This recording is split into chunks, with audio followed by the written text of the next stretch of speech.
Hello po, good morning. Bandang alas 10 ng umaga ng Sabado ay nakatanggap tayo ng tawag mula sa ating mga barangay officials ng Barangay Padad, Alicia Isabela na mayroon nga nangyaring motor accident, rollover, type of collision. Di ko lang, ori Persidan, maululaw ka ma'am. Naka-helmet ka ba?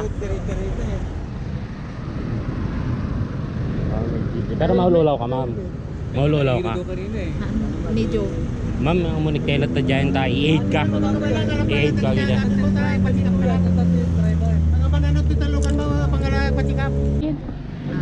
Basta ate maman mo per problema natin ay bagim ti problema. Mati agamit ako. Pero i-8 ka pa lang ma'am, i-8 ka pa. At dito kinukumbinsi ko si ma'am na magpa-8 dahil nga nagtamo siya ng magasgas sa kanyang mga katawan. Sabi mo naulaw ka tayo ma'am, nakigtot ka lang. Dito nga tinatanong ko si ma'am kung bakit siya biglang natumba. Tinanong ko kung nahilo ba siya o nagulat lang dun sa kanyang nasalubong. Buti na lang din at wala nang ibang nadamay. At minor injuries lang ang natamo ng ating victim. Naga po kakawayan ma'am? Ma'am? At yun lamang po mga ma'am sir. Mag-iingat po tayo lagi lalo sa pagdadrive. Lalo ngayon at mayroon tayong paparating na bagyo.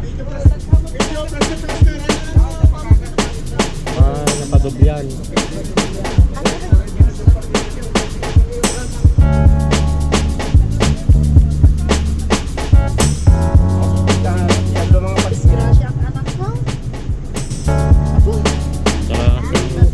Ano sa ma'am?